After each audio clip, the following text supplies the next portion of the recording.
hello, and welcome to Airica on Air. Grab your coffee, grab your tea, and get ready. Let's have some conversation. I'm so excited to be starting this podcast. This has been a request that I've had for the last few years.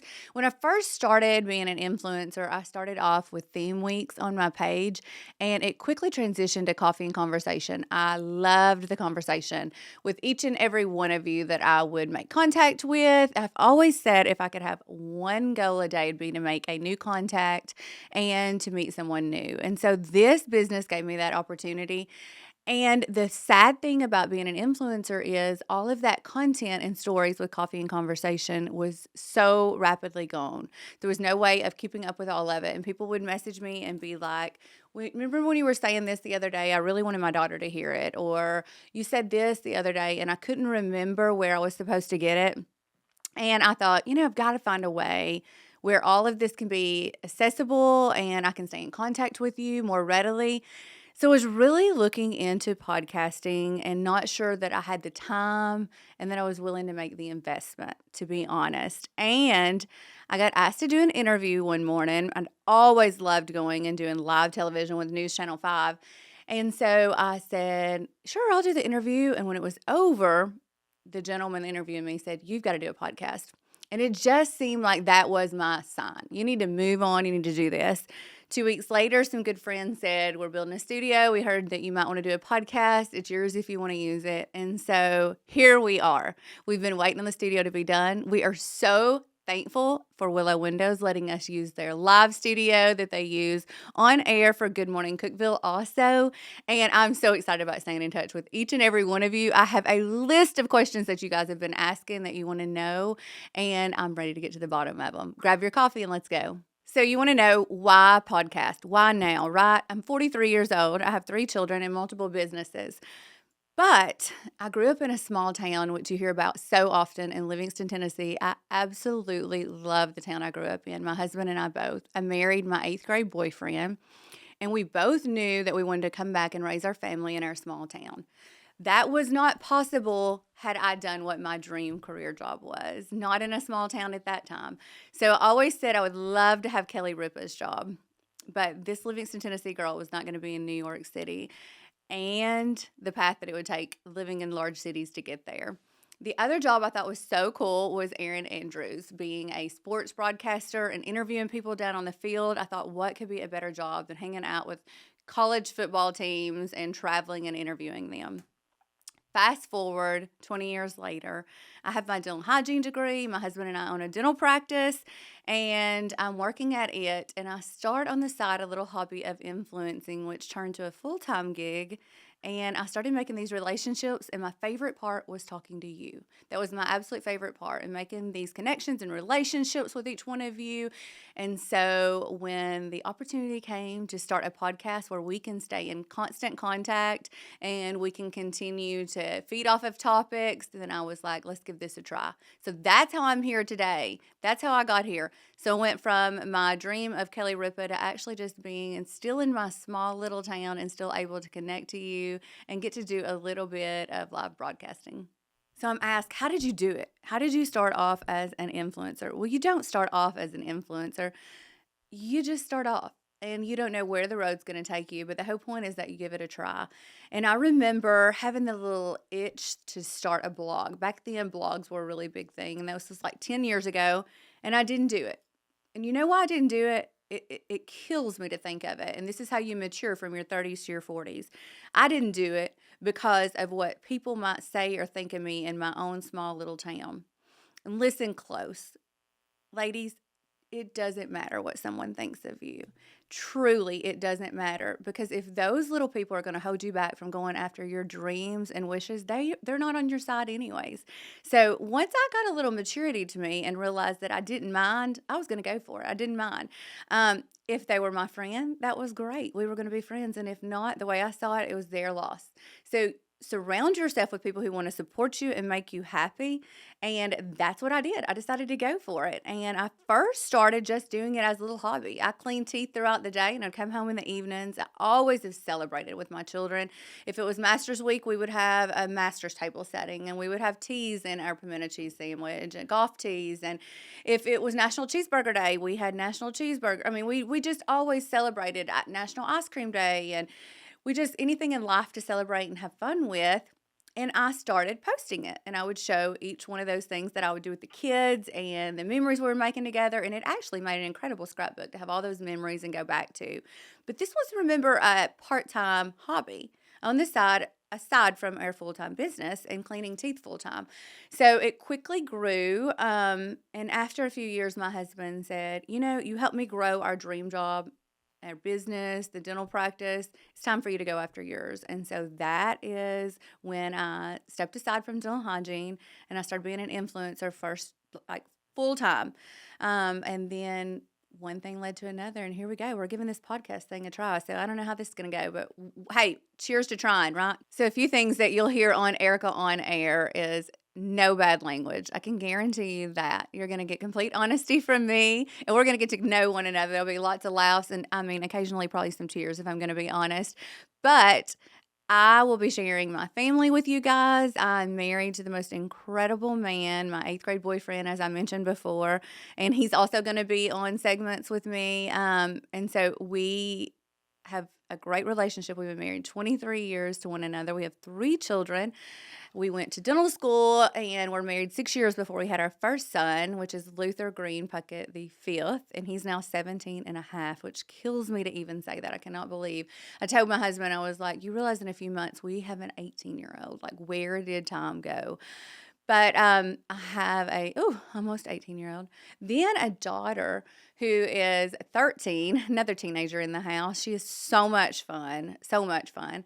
And then we have a son, John Crew, who is the gift around the house, and he is 8 years old. We adopted John Crew at birth, and yes, the next question everyone always says is, could you not have more children? And we totally could have more children. We wanted to adopt. We went for the adoption. That's what we wanted to do. We seeked it. We prayed about it, and we had already signed the paperwork before he was even conceived. And there'll be more to come about that, full stories about our adoption and that whole process and the details of how God had his hand in that. But I have these 3 kids who keep me completely busy. Love them to pieces. I have such a great relationship, I feel like, with each one of them, and I hope it stays that way.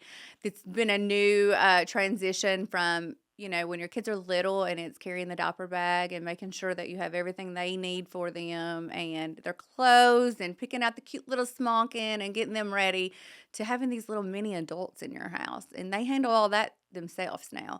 So it's like it's playing that fine role of, do they even really need me? I'm not sure. But man, it's so cool to see them becoming like their self, like little adults, and knowing who they may be one day, and then starts the whole process of worrying and praying for their future even more than ever. My husband and I live in a small town, as I mentioned earlier, 1 high school, no Walmart. Just trying to give you an idea of how small this town is. It is a Hallmark town, true Hallmark town. It has a town square with the courthouse in the middle, the post office to one side, the jewelry store that's been open for 110 years.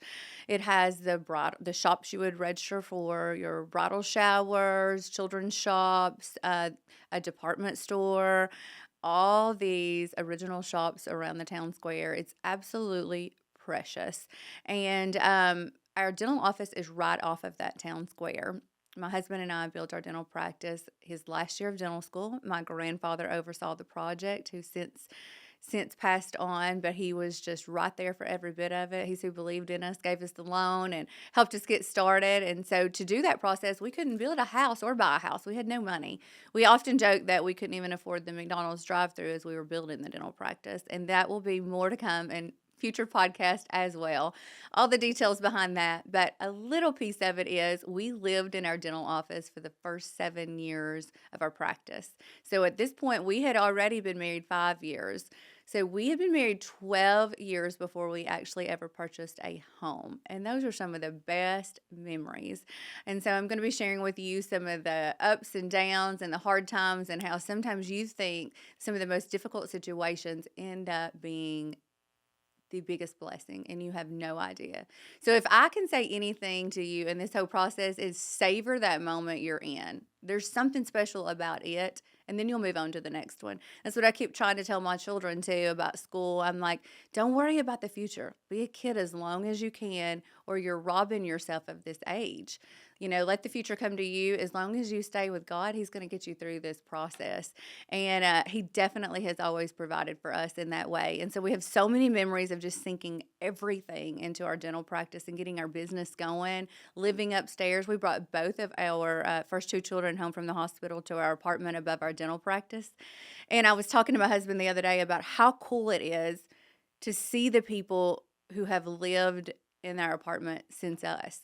We thought that was just a makeshift home for us, and our goal was to live there 5 years. We ended up living there 7 years, and it became a home to so many other people that's made memories there. And so there's always a plan for everything. Although we didn't ideally think we wanted to live in our dental office originally, that's where life took us, and it ended up being just an incredible road.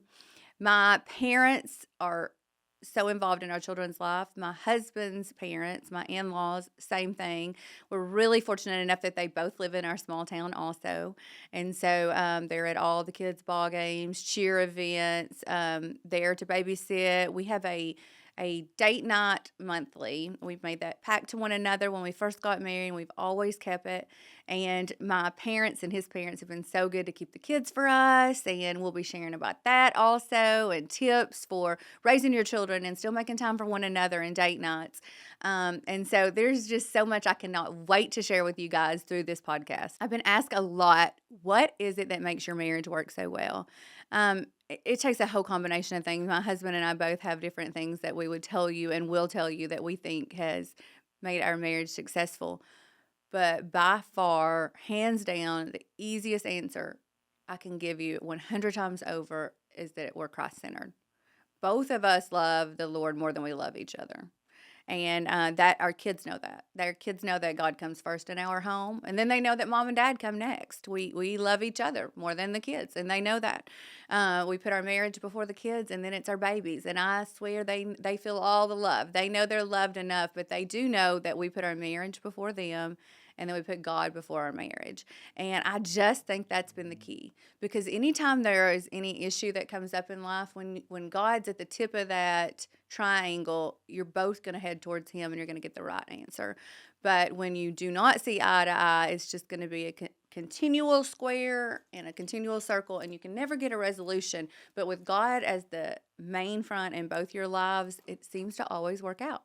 You have to rely on Him, and that's what I'm trying to teach my children through our lifestyles for their future marriages is, you've got to do the same thing. You've got to always just turn to Him in the hard times and make sure you find a mate in your life that will do the exact same thing. Because our ultimate goal here is just to get to heaven and take everyone that we love with us. So many things to share with you guys about that. Also coming up on my next podcast, I cannot wait to share with you guys the full story and how that I almost lost my life at 21. Very unique story. And at the time, I was a previous college cheerleader and a newly married lady, and probably the best shape of my entire life, and almost lost my life. So grab your coffee or grab your tea and join me in conversation. We have so many neat podcasts coming ahead. I have some great guests lined up, and I also cannot wait to hear what topics that you guys would love to be in conversation about. I'm trying to make these podcasts at a short time frame so that you can do them during getting ready in the mornings, makeup, or also in car line, because hey, all young moms know we spend a lot of time in some car line. So I can't wait for you guys to join me again at the next podcast.